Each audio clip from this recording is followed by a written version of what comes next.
You know, sometimes when you see society, it's not so tempting. You see people out there with their tattoos and their piercings and their funny colored hair, and there's nothing tempting.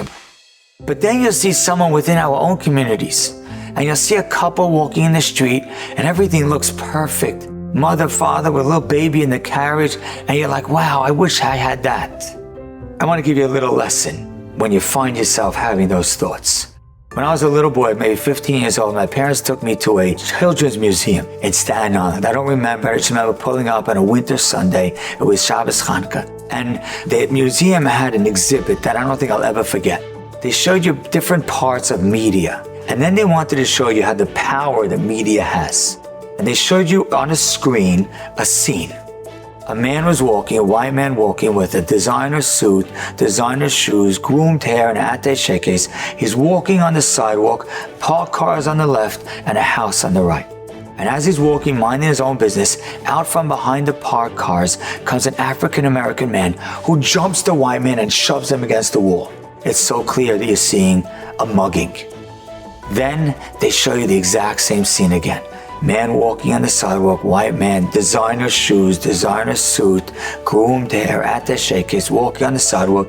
Now from behind the parked cars comes an African-American man about to jump him. And this time they show you the scene from afar.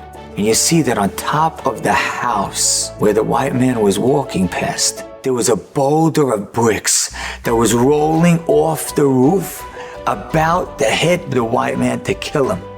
The African-American man who jumped from behind the cars and shoved him against the wall wasn't mugging him, he was saving his life.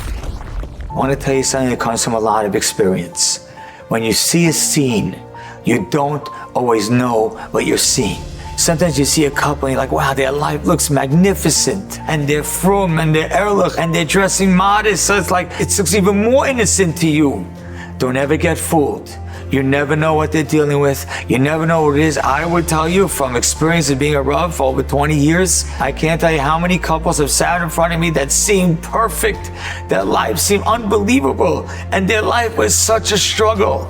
Don't ever get fooled by the scene, because there's always more in the scene that you don't see. And even if they're not struggling, don't think, oh, if I would have this, and if I would have this, so many times, if I would have this, and it would have this, then something else would have been, and something else would have changed, and your life wouldn't be nearly as good as it is today. So stop thinking, stop guessing.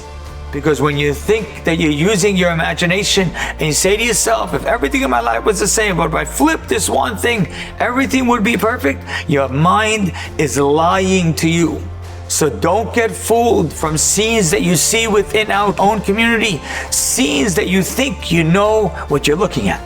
Because almost always, the scene is so much bigger than what your eyes are able to see.